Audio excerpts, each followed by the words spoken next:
कोई तो बोलो हमको क्या।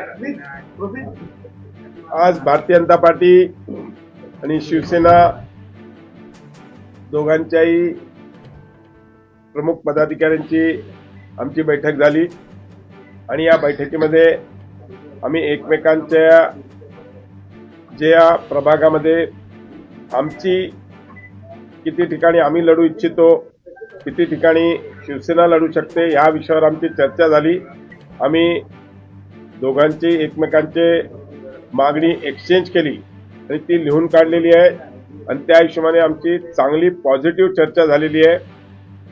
पुढच्या 2 दिवसात आम्ही ह्याच्यावर आमच्याकडून, कारण की शेवटी आपल्याला माहिती आहे की पक्षात प्रत्येक पक्षामध्ये मागणी भरपूर आहे, त्यामुळे आम्ही आमची मागणी आणि त्यांची मागणी आम्ही लिहून घेतलेली आहे आणि त्या हिशोबाने आता एकदा आम्ही इंटरनल दोन्ही पक्ष आपल्या आपल्या पक्षामध्ये चर्चा करू आणि त्या चर्चामधून किती ठिकाणी आम्ही त्यांना अकोमोडेट करू शकतो किंवा ते आम्हाला अकोमोडेट करतील ते शिवसेना आम्हाला सांगेल आणि आम्ही भाजप आमच्याकडे किती ठिकाणी आम्ही त्यांना अकोमोडेट करू शकतो याचा आम्ही चर्चा करून एकदा पुढच्या 2 दिवसात त्याच्यामध्ये आम्ही निर्णय घेऊ असे आमचं आज ठरलेलं आहे। मध्ये प्रत्येक प्रभागवाईज कोणत्या कोणत्या सीट भाजपचे कार्यकर्ते तिथे उत्सुक आहेत, काही ठिकाणी शिवसेनेची उत्सुक आहेत, या सगळ्यांचा लेखाजोखा या बैठकीमध्ये घेण्यात आलेला आहे।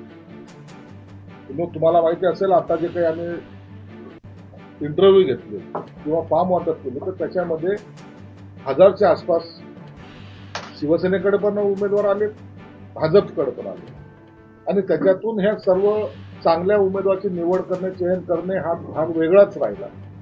परंतु त्यासाठी वार्ड कोणते सुटले पाहिजेत किंवा कोणत्या वार्डामध्ये लढवलं गेलं पाहिजे एक निश्चित झालेलं आहे की महायुती ही आम्हाला करायची आहे आणि ती करत असताना कुठेही जास्त प्रमाणात रस्सीखेच होता कामा नये हा आमचा दृष्टिकोन आहे।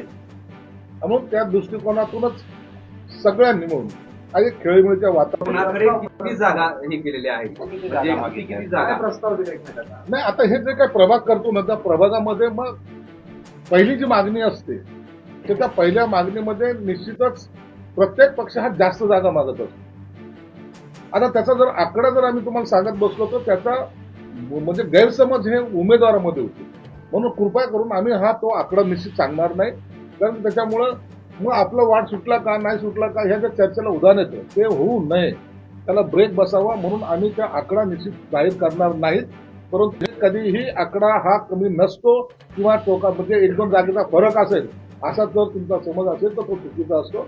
उद्याच्या चर्चेमध्ये खऱ्या अर्थानं ही आमची चर्चा पॉझिटिव्ह चर्चा ती उद्याच्या बैठकीमध्ये होईल। आता की दोघांचा आकडा 230 नाही आहे ना? नाही, आमचा आकड्याची एवढा 230 होत नाही ना, एवढा स्कोप नाही आम्हाला एवढा स्कोप आणखी वर्षाने दिलेला नाही आणि मतदारांनी पण दिलेला नाही। एक्झिस्टिंग जे कॅन्डिडेट आहे म्हणजे नगरसेवक आहे त्यांच्याबद्दलचं काय विचार करतात? हे बघा, प्रत्येक पक्षाचा प्रमुख किंवा नेता आपले असलेले नगरसेवक किंवा आपले असलेले पदाधिकारी याचा प्रायोरिटी म्हणून विचार निश्चित करत असतो आणि तो केलाही पाहिजे, त्याबद्दल कुणाचं दुमत असण्याचं काही कारण नाही। परंतु आता प्रभाग झाल्यामुळे एखाद्या वेळेला कुणाला तिकीट प्रायोरिटीने द्यायचं हा थोडा किचकट विषय असल्यामुळं त्याच्यावर चर्चा करण्यासाठी आम्ही दोघांनी एकमेकाला वेळ मागितलेली आणि उद्या त्यासाठी 1 वाजता बसणार आहोत हे स्पष्टपणे मी तुम्हाला सांगितलं। तिथं काही चर्चा झाली का? ताकद एकमेकांची वाढली आहे? आम्ही दोघांनी सांगितलं की दोघांनी एकमेकाच्या दंडाला दंड लावून मजबूतीने डबल ताकदीने चालवायचं वगैरे नाही ना? नाही काय नाही। आम्ही भाजप सेना अत्यंत ताकदीने तिथं निवडणुका लढू आणि भगवा झेंडा या महानगरपालिकेवर आमचाच असेल एवढं तुम्हाला निश्चित सांगतो। एनसीपीचं काय? तुम्ही दोघं तुमच्या दोघांतच वाटाघाटी पहिले आमचं उद्या नंतर एनसीपी बद्दल सुद्धा विचार करू। नाही तर तुम्ही दोघंही बोलताना म्हणताय की महायुतीची बैठक फक्त इथं महायुतीचे 2च पक्ष पाहिले। महायुतीमध्ये अनेक सुद्धा घटक पक्ष आहेत, महायुतीमध्ये अनेक घटक पक्ष आहेत। आता पहिली प्रायोरिटी आम्ही दोघांनी एकमेकाला दिलेली आहे, नंतर त्याच्यावर सुद्धा चर्चा होईल। धन्यवाद।